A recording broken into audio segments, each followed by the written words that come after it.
എന്താണ് ഇന്ന് ബിഗ് ബോസിൽ നടന്നത്? ഇന്ന് വല്ല വഴക്കുകളൊക്കെ നടന്നോ? ഒന്നും നടന്നില്ല. നല്ല അടിപൊളി എപ്പിസോഡായിരുന്നു. ഓണം ബൈബിളൊരു എപ്പിസോഡായിരുന്നു. എങ്ങനെ ഉണ്ടായിരുന്നു? അപ്പോൾ എനിക്ക് ഭയങ്കര ഇഷ്ടപ്പെട്ടു. കാരണം ഞാൻ ഇത്രയും വർഷം ഇപ്പോൾ സീസൺ 2 മുതലാണ് ഞാൻ കാണാൻ തുടങ്ങിയത്. അപ്പോൾ സീസൺ 2 മുതൽ ഞാൻ ആലോചിച്ചു, എപ്പോഴെങ്കിലും ഓണം വന്നൊരു സീസൺ ഉണ്ടോ, ഉണ്ടാകുമോ എന്നിങ്ങനെ ആലോചിച്ചു. അപ്പോഴാണ് സീസൺ 1 ഓണം ടൈമിലായിരുന്നു, ഒരു ഓണം ടൈമിലൊക്കെ ഉണ്ടായിരുന്നു സീസൺ. അപ്പം ഇങ്ങനെ ആലോചിക്കുകയും ചെയ്തു, ഓ ഇനി മുതൽ പിന്നെ സീസണൊന്നും ഇനി ഓണം ടൈമിൽ ഉണ്ടാകത്തില്ല എന്നൊക്കെ വിചാരിച്ചു. പക്ഷേ നമുക്ക് ഇത് 7th സീസൺ, ഒരു ഓണം സീസൺ കിട്ടി, ഓണം ആഘോഷിക്കുന്ന ഒരു സീസൺ കിട്ടി. അതിന് ഭയങ്കര സന്തോഷം. കാരണം ഞാൻ ഇങ്ങനെ ആലോചിക്കായിരുന്നുണ്ടായി, എന്താണ് ഒരു ബിഗ് ബോസ് ഓണം ടൈമിൽ എങ്ങനെയായിരിക്കും എന്ന് അറിയാനൊരു ക്യൂരിയോസിറ്റി ഉണ്ടായി. പിന്നെ എൻ്റെ ആഗ്രഹമുള്ളത് ബിഗ് ബോസിൻ്റെ ഒരു ക്രിസ്മസ് ടൈമിൽ എപ്പോഴാകും എന്നുള്ളൊരു ഇതും കൂടി. കാരണം ഒരു ക്രിസ്മസ് ടൈമിനും കൂടി ഒരു ഓണം വേണം, ഓണം വേണം, ഒരു ബിഗ് ബോസ് വേണമെന്ന് എൻ്റെ ഒരു ആഗ്രഹമുണ്ട്.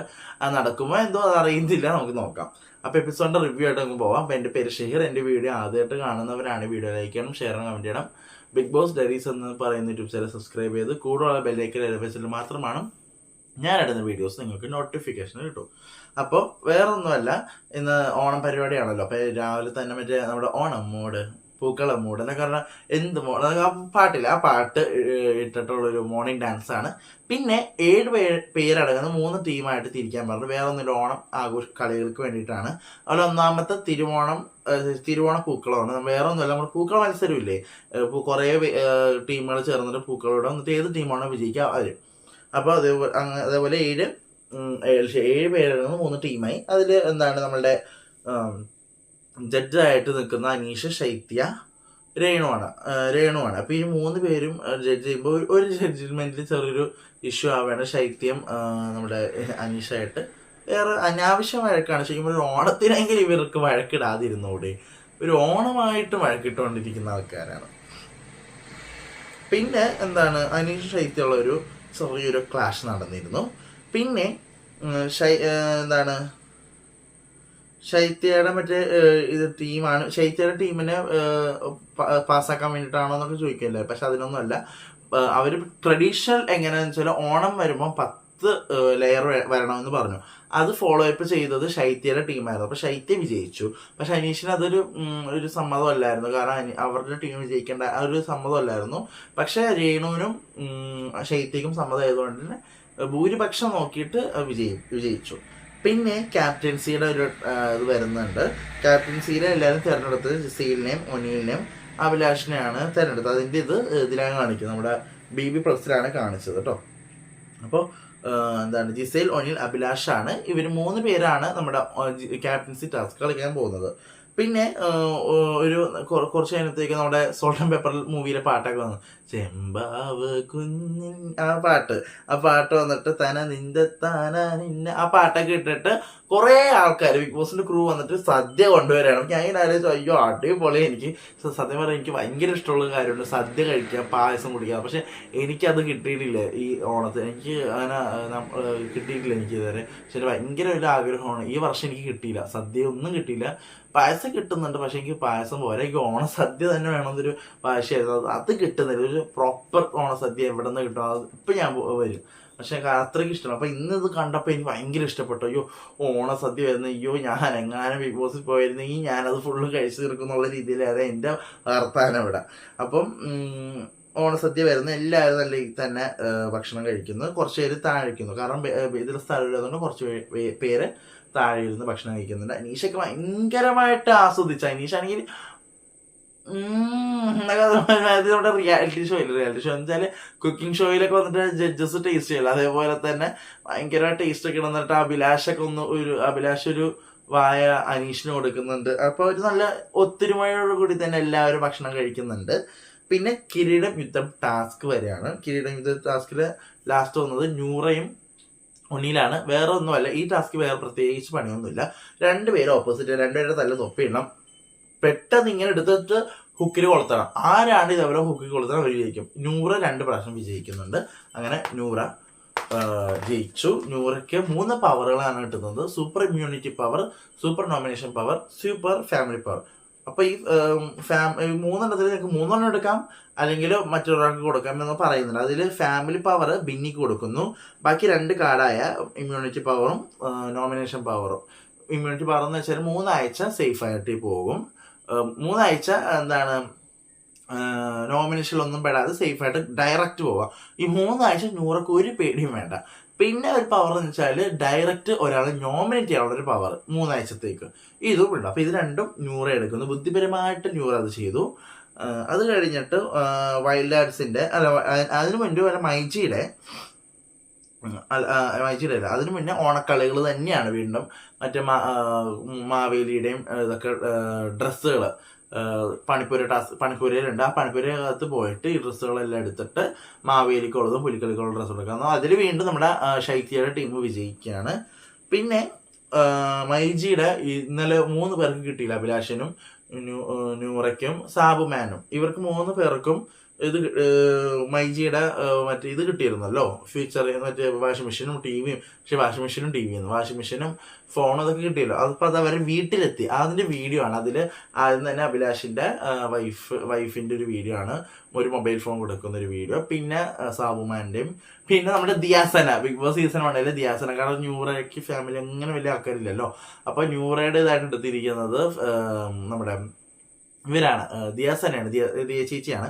അപ്പൊ അവര് എന്താണ് വീഡിയോയിൽ വന്നിട്ട് നമ്മുടെ നിങ്ങളുടെ ഇത് എത്തിയിട്ടുണ്ട്, നിങ്ങൾ ഗിഫ്റ്റോടെ എത്തിയിട്ടുണ്ട് കേട്ടോ എന്നൊക്കെ പറഞ്ഞിട്ട് ദിയാസന വീഡിയോയിലൊക്കെ വന്നിട്ട് ഒരു നമ്മുടെ മൈജിക്ക് ഒരു പ്രൊമോഷൻ കൊടുത്തിട്ടൊക്കെ പോകുന്നുണ്ട്. അപ്പോൾ അത് നന്നായിട്ട്. കാരണം പെട്ടെന്ന് ഇവരുടെ ഇന്നലെ കഴിഞ്ഞിട്ട് ഇന്ന് പെട്ടെന്ന് എത്തിയല്ലോ. അപ്പൊ അത് കണ്ടപ്പോ അയ്യോ ഇതൊക്കെ ഇത്രയും പെട്ടെന്ന് എത്തിയോ. അപ്പൊ ശരിക്കും പറഞ്ഞാൽ നമുക്ക് മനസ്സിലായത് മൈജിയുടെ ഒരു പവർ നമുക്ക് മനസ്സിലായി ശരിക്കും പറഞ്ഞാല്. പിന്നെ വൈൽഡ് ആർട്സിന്റെ പണിപ്പുര പ്രവേശനമാണ്. 20 സെക്കൻഡ് ടൈം ഉണ്ട്. 5 പേര് പോകുന്നുണ്ട്. എല്ലാവരും വാരി പറക്കി അങ്ങ് എടുക്കുന്നുണ്ട്. അങ്ങനെ എല്ലാം അങ്ങോട്ട് കൂട്ടിയിട്ട് 16 ബിഗ് പണിയാണ് കിട്ടിയിരിക്കുന്നത്. 16 ബിഗ് പണി എടുക്കുമ്പോഴത്തേക്കും ഒരാൾ തിരഞ്ഞെടുക്കാൻ പറയുന്നു. വേറൊന്നുമല്ല, ഈ പണി എന്താണെന്ന് വെച്ചാല് ഈ സീസൺ ഓടുന്നതിൽ സീസൺ തീരുന്നവരെ ഇയാൾക്ക് ആരെയും നോമിനേറ്റ് ചെയ്യാൻ പറ്റില്ല. എവിക്ഷനിലേക്ക് കയറാൻ പറ്റില്ല. ഇങ്ങനെ ഇനി പുള്ളിക്കാരൻ അനീഷ് ഇനി ആ കൺഫെഷൻ റൂം കാണണമെങ്കിൽ എന്തിനെങ്കിലും അത്യാവശ്യത്തിന് അനീഷിനെ വിളിക്കണം. ഇനി അനീഷിനെ കാണാൻ പറ്റുള്ളൂ. എന്തെങ്കിലും ബിഗ് ബോസ് വിളിച്ചു വരുത്തണം. അല്ലാതെ ഇനി അനീഷിന് നോമിനേറ്റ് ചെയ്യാനുള്ള പവർ ഒന്നുമില്ല. അപ്പൊ അതെനിക്ക് അനീഷിന് അയ്യോ ഞാൻ ഇങ്ങനെ ആലോചന ചെയ്തു, അനീഷ് ആക്കണ്ടായിരുന്നു. കാരണം അനീഷ് അത്യാവശ്യം അറിഞ്ഞ ആൾക്കാരെ നോമിനേറ്റ് ചെയ്യും. എന്നുവെച്ചാൽ ഇപ്പോൾ എല്ലാവരും സേഫായിട്ട്, ഇപ്പോൾ ഞാൻ പറയാം, എല്ലാവരും അവരവരുടെ ശത്രുക്കളെ ചിലപ്പോൾ വോട്ട് ചെയ്യും, നോമിനേറ്റ് ചെയ്യും. പക്ഷേ ഇതിലൊന്നും പെടാത്ത സേഫ് ഗെയിമേഴ്സ് കുറച്ച് ആൾക്കാരുണ്ടാവും. അതിനൊക്കെ അനീഷ് ഒന്ന് പിടിക്കുമായിരിക്കും. അങ്ങനത്തുള്ള കഴിവ് അനീഷിനൊക്കെ ഉണ്ടായിരുന്നു. അപ്പൊ അനീഷ് അത് അങ്ങനെ ഒരു കഴിവുണ്ടായതുകൊണ്ട് അനീഷ് ചെയ്യാൻ ആൾക്കാരുന്നു. പക്ഷെ അനീഷിനെ കൊടുത്തില്ല, അനീഷിന്റെ ഇത് പോയി. അപ്പോൾ അനീഷിന് ഒരിക്കലും ഈ ബിഗ് ബോസ് തീരുന്നവരെ അനീഷിന് ഒരിക്കലും ഇനി നോമിനേറ്റ് വേണമെന്നില്ല. അനീഷിനെ സെലക്ട് ചെയ്തപ്പോൾ എനിക്ക് മനസ്സിലായി ഞാൻ വിജയിച്ചു കഴിഞ്ഞു ഇപ്പോൾ തന്നെ എന്ന് പറഞ്ഞിട്ട് കുറെ പ്രസംഗം അവിടെ. പിന്നെ അടുത്തത് വീണ്ടും ഓണക്കളിയാണ്. ഓണക്കളി എന്ന് വെച്ചാൽ പായസം ഉണ്ടാക്കുന്ന കളിയാണ്. പണിപ്പുര പോയിട്ട് പായസത്തിലുള്ള സാധനങ്ങൾ പോയെടുക്കണം. അങ്ങനെ എടുത്തിട്ട് വീണ്ടും ഇതിൽ ജയിക്കുന്ന ശൈത്യയുടെ ടീം തന്നെയാണ്. ആര്യൻ ജിസയിലൊക്കെയുള്ള ടീം തന്നെയാണ് വിജയിക്കുന്നത്. അപ്പൊ 3 കളിയിലും ഇവർ തന്നെയാണ് വിജയിച്ചത്. അപ്പൊ അതിനുശേഷം എല്ലാവരും എന്താണ് ഓണമെല്ലാം കഴിഞ്ഞപ്പോഴത്തേക്കും ഒരു രാത്രി ആയപ്പോഴത്തേക്കും ശരത്ത് നമ്മുടെ ആര്യനോട് പറയാണ്, ഈ ആഴ്ച എന്റെ ചീട്ട് കീറൂടാ, എനിക്ക് അതാണ് തോന്നുന്നത്. എന്നുവെച്ചാൽ ഔട്ടാവുമെന്നാണ് ഉദ്ദേശിക്കുന്നത്. ശരത്തിന് ഇതൊക്കെ അറിയാം, പുറത്തു പോകുന്ന ഔട്ട്പുട്ട് ബാഡ് ആണോ എന്നൊരു ഡൗട്ട് ഉണ്ട് ശരത്തിന്. അപ്പൊ ഈ പുള്ളിക്കാരി കളിക്കുന്ന ഗെയിം മാറ്റിക്കൂടെ, അങ്ങനെ ഒരു നെഗറ്റീവ് വശം വരുന്നുണ്ട് എന്ന്. അപ്പൊ ആരിനോടാണ് ഈ പറയുന്നുണ്ടെങ്കിൽ അപ്പൊ ആരും പറയണ്ട, നിങ്ങൾ ഈ ആഴ്ച ഔട്ട് ആവത്തില്ല, നിങ്ങൾ പേടിക്കണ്ട എന്നൊക്കെ പറഞ്ഞിട്ട് ആരും സമാധാനിപ്പിക്കുന്നുണ്ട്. പിന്നെ മസ്താനിയുടെ ഒരു ഗെയിമാണ് ഞാൻ ആലോചിക്കുന്നത്. മസ്താനി പറയാണ് അപ്പാനിയെ കൊണ്ടുവന്ന് തല്ലിക്കണം, അപ്പാനി ഒന്ന് എന്നെ തല്ലണം എന്നുവെച്ചാൽ ഒരു ഫിസിക്കൽ അസോൾട്ട് അത് വരുത്താനാണ് മസ്താനി ശ്രമിക്കുന്നത്. ഇന്നലെ ഷാനവാസിനോട് ശ്രമിച്ചു എന്ന് പറയുന്നുണ്ട്. ഇന്നതേ അപ്പാനിയായിട്ട് ഒരു ശ്രമം നടക്കും എന്നും കൂടി പറയുന്നുണ്ട്.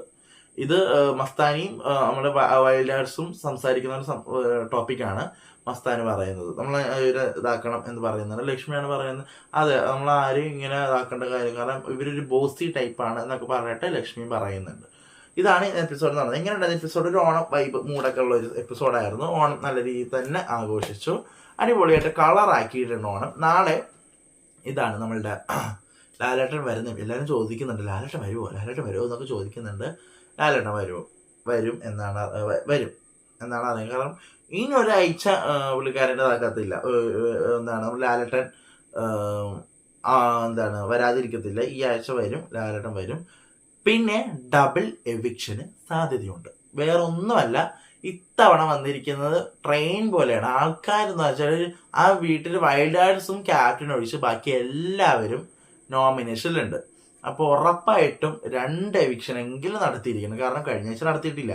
അപ്പം അതിൻ്റെ ചൂട് ഇതിൽ തീർക്കണം അല്ലേ? അപ്പോൾ എനിക്ക് തോന്നുന്നത് 2 പേര് എവിക്റ്റ് ആവാൻ ചാൻസ് ഉണ്ട്. 3 പേരാവോ എന്ന് എനിക്കറിയത്തില്ല. ട്രിപ്പിൾ എവിക്ഷൻ വരെ നടക്കുമെന്ന് വെച്ചാൽ അതെനിക്കറിയത്തില്ല. പക്ഷേ 2 പേര് ഔട്ടാവും എന്നാണ് ഉറപ്പ്. എൻ്റെ മനസ്സ് പറയുന്നത് അതാണ്. അപ്പോൾ ഇത്രയേ ഉള്ളൂ. കഴിഞ്ഞ നാളത്തെ അപ്ഡേറ്റ് ഒക്കെ ആയിട്ട് ഞാൻ വരുന്നതാണ്. അപ്പോൾ അതുവരെയും ബൈ.